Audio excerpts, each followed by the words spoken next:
মৰমৰ ছাত্ৰ ছাত্ৰীসকল, তোমালোকক মই মোৰ চেনেলটোলৈ স্বাগতম জনাইছোঁ।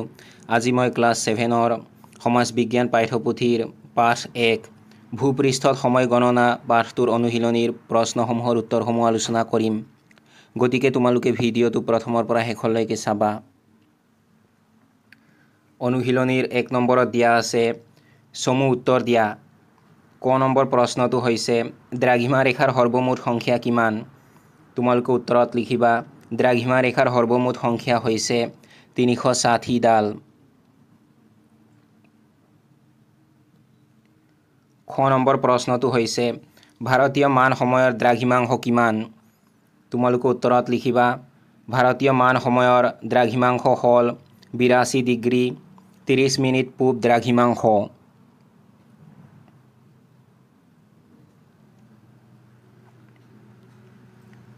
গ নম্বৰ প্ৰশ্নটো হৈছে পৃথিৱীক নিজ মেৰুদণ্ডত এপাক ঘূৰিবলৈ কিমান ঘণ্টা সময়ৰ প্ৰয়োজন?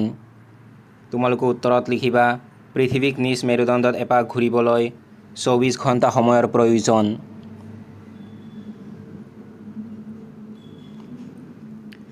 ঘ নম্বৰ প্ৰশ্নটো হৈছে গ্ৰীনিজৰ ওপৰেৰে কল্পনা কৰা প্ৰাথমিক দ্ৰাঘিমা ৰেখাৰ স্থানীয় সময়ক কি বোলে?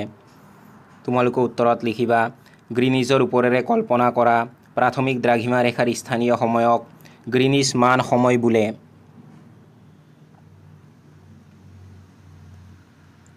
ঙ নম্বৰ প্ৰশ্নটো হৈছে কৌণিক দূৰত্বৰ জোখৰ একক কি?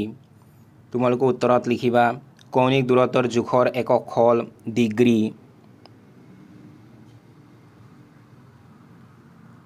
2 নম্বৰত দিয়া আছে খালী ঠাই পূৰ কৰা। ক নম্বৰত দিয়া আছে পৃথিৱীৰ পৰিধিয়ে কেন্দ্ৰত ডেছ কোণ কৰি থাকে। তোমালোকে খালী ঠাইত লিখিবা 360 ডিগ্ৰী।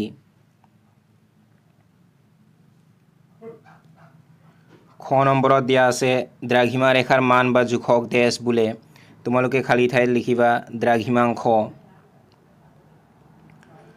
গ নম্বৰত দিয়া আছে প্ৰাথমিক দ্ৰাঘিমা ৰেখাৰ কৌণিক দূৰত্ব ডেছ দ্ৰাঘিমাংশ। তোমালোকে খালী ঠাইত লিখিবা 0 ডিগ্ৰী। ঘ নম্বৰত দিয়া আছে মধ্যাহ্ন সূৰ্যৰ পৰা পূবফালে 15 ডিগ্ৰী আঁতৰত থকা ঠাইখনত ডেছ বাজিব। তোমালোকে খালী ঠাইত লিখিবা এটা। 3 নম্বৰত দিয়া আছে শুদ্ধ অশুদ্ধ নিৰ্ণয় কৰা। ক নম্বৰ উক্তিটো হৈছে পৃথিৱীৰ আহ্নিক গতিৰ ফলত পশ্চিমৰ ঠাইসমূহ পূবতকৈ আগতে সূৰ্যৰ সন্মুখীন হয়। এই উক্তিটো অশুদ্ধ, গতিকে তোমালোকে অশুদ্ধ লিখিবা।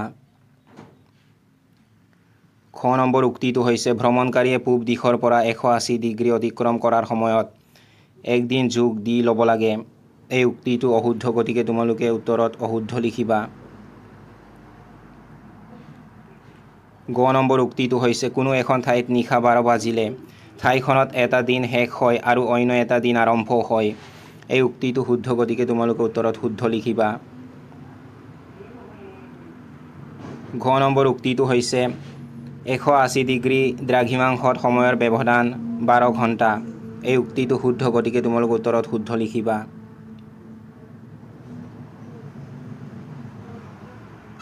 ঙ নম্বৰ উক্তিটো হৈছে গ্ৰীনিজতকৈ পিছত সন্ধিয়া হোৱা ঠাই এখন পশ্চিম দ্ৰাঘিমাংশত অৱস্থিত। এই উক্তিটো অশুদ্ধ, গতিকে তোমালোকে উত্তৰত অশুদ্ধ লিখিবা। 4 নম্বৰত দিয়া আছে শুদ্ধ উত্তৰটো বাছি উলিওৱা।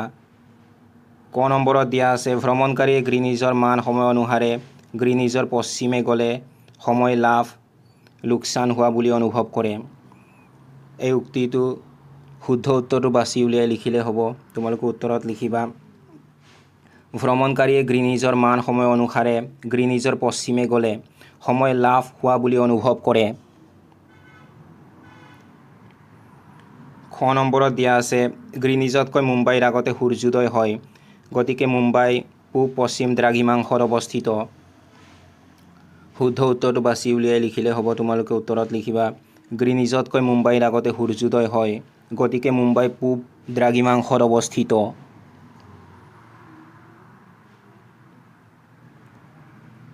গ নম্বৰত দিয়া আছে প্ৰাথমিক দ্ৰাঘিমা ৰেখাৰ পূবৰ প্ৰতি ডিগ্ৰী দ্ৰাঘিমা ৰেখাত 4 মিনিটকৈ সময় আগবঢ়া পিছপৰা। শুদ্ধ উত্তৰটো বাছি উলিয়াই লিখিলে হ'ব। তোমালোকে উত্তৰত লিখিবা প্ৰাথমিক দ্ৰাঘিমা ৰেখাৰ পূবৰ প্ৰতি ডিগ্ৰী দ্ৰাঘিমা ৰেখাত 4 মিনিটকৈ সময় আগবঢ়া। ঘ নম্বৰত দিয়া আছে ভাৰতীয় মান দ্ৰাঘিমা ৰেখা হিচাপে 83 degree 20 minute 90 degree 82 degree 30 minute পূব দ্ৰাঘিমা ৰেখাডালক গ্ৰহণ কৰা হৈছে।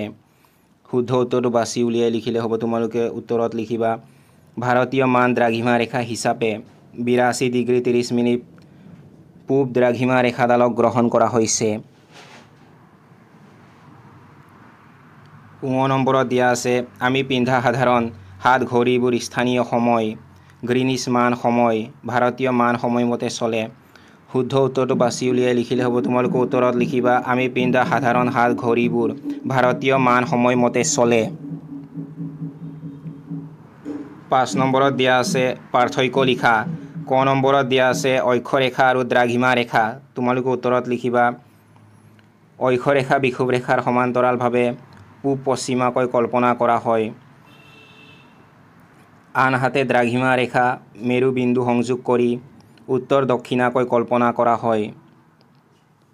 অক্ষৰেখাৰ মান 0 ডিগ্ৰীৰ পৰা 90 ডিগ্ৰীলৈকে থাকে, আনহাতে দ্ৰাঘিমা ৰেখাৰ মান 0 ডিগ্ৰীৰ পৰা 180 ডিগ্ৰীলৈকে থাকে। দুডাল ক্ৰমিক অক্ষৰেখাৰ মাজৰ দূৰত্ব প্ৰায় 111 কিলোমিটাৰ, আনহাতে দুডাল ক্ৰমিক দ্ৰাঘিমা ৰেখাৰ মাজৰ দূৰত্ব বিষুৱ ৰেখাত 111.32 কিলোমিটাৰ আৰু মেৰুৰ পিনে ক্ৰমান্বয়ে কমি গৈ 0 হয়। খ নম্বৰত দিয়া আছে স্থানীয় সময় আৰু মান সময়। তোমালোকে উত্তৰত লিখিবা স্থানীয় সময় কোনো এখন ঠাইৰ মধ্যাহ্ন সূৰ্যৰ অৱস্থান চাই যি সময় গণনা কৰা হয় তাকে সেই ঠাইৰ স্থানীয় সময় বোলে।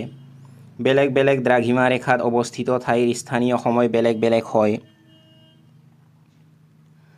মান সময় দেশ এখনৰ সোঁমাজেৰে পাৰ হৈ যোৱা দ্ৰাঘিমা ৰেখা এডালৰ স্থানীয় সময়ক সমগ্ৰ দেশখনৰ সময় গণনাৰ বাবে গ্ৰহণ কৰা হয়। এই সময়ক দেশখনৰ মান সময় বোলে।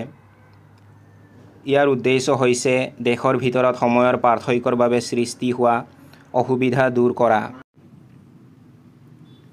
6 নম্বৰত দিয়া আছে সমাধান কৰা। ক নম্বৰত দিয়া আছে গ্ৰীনিজত মান সময়মতে 7 বাজিলে কোনো এখন ঠাইত দুপৰীয়া 12 বাজে। ঠাইখনত দ্ৰাঘিমাংশ নিৰ্ণয় কৰা। তোমালোকে উত্তৰত লিখিবা ঠাইখন আৰু গ্ৰীনিজৰ সময়ৰ পাৰ্থক্য 12-7 বজা সমান 5 বজা। গ্ৰীনিজ আৰু ঠাইখনৰ মাজত স্থানীয় সময়ৰ ব্যৱধান যদি 5 ঘণ্টা হয় তেন্তে ঠাইখনত দ্ৰাঘিমাংশ হ'ব 15 ডিগ্ৰী পূৰণ 5 সমান 75 ডিগ্ৰী।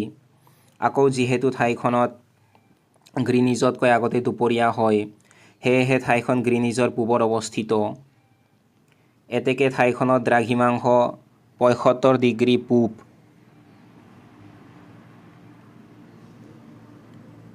খ নম্বৰত দিয়া আছে দুপৰীয়া 12 বজাত নিউয়ৰ্ক 75 ডিগ্ৰী পশ্চিম চহৰৰ পৰা লছ এঞ্জেলছ 118 ডিগ্ৰী পশ্চিমলৈ এটি অনাতাঁৰ বাৰ্তা প্ৰেৰণ কৰিলে। লছ এঞ্জেলছৰ স্থানীয় সময়মতে কেই বজাত বাৰ্তাটি প্ৰেৰণ কৰিছিল? তোমালোকে উত্তৰত লিখিবা দুয়োখন ঠাই গ্ৰীনিজৰ পশ্চিমত অৱস্থিত। এতেকে ঠাই দুখনত দ্ৰাঘিমাংশৰ পাৰ্থক্য হ'ব 118 ডিগ্ৰী বিয়োগ 75 ডিগ্ৰী সমান 43 ডিগ্ৰী। এতেকে ঠাই দুখনৰ সময়ৰ পাৰ্থক্য হ'ব 43 ডিগ্ৰী পূৰণ 4 মিনিট সমান 172 মিনিট সমান 172 হৰণ 60 মিনিট সমান 2 ঘণ্টা 52 মিনিট। যিহেতু নিউয়ৰ্কতকৈ লছ এঞ্জেলছ বেছি পশ্চিমত অৱস্থিত গতিকে নিউয়ৰ্কত দুপৰীয়া 12 বাজিলে লছ এঞ্জেলছত স্থানীয় সময় হ'ব 12-2 ঘণ্টা 52 মিনিট সমান পুৱা 9:08।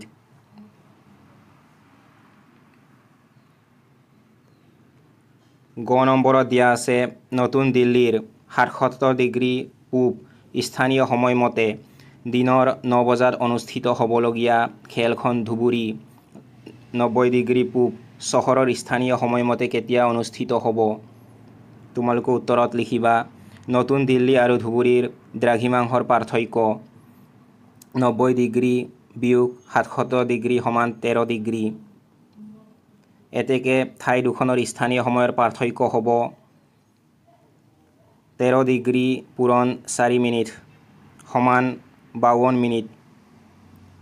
যিহেতু ধুবুৰী নতুন দিল্লীৰ পূবত অৱস্থিত, নতুন দিল্লীত দিনৰ 9 বজাত অনুষ্ঠিত হ'বলগীয়া খেলখন ধুবুৰীত 52 মিনিট পিছত অনুষ্ঠিত হ'ব। অৰ্থাৎ খেলখন ধুবুৰীত দিনৰ 9:52 মিনিটৰ পিছত অনুষ্ঠিত হ'ব।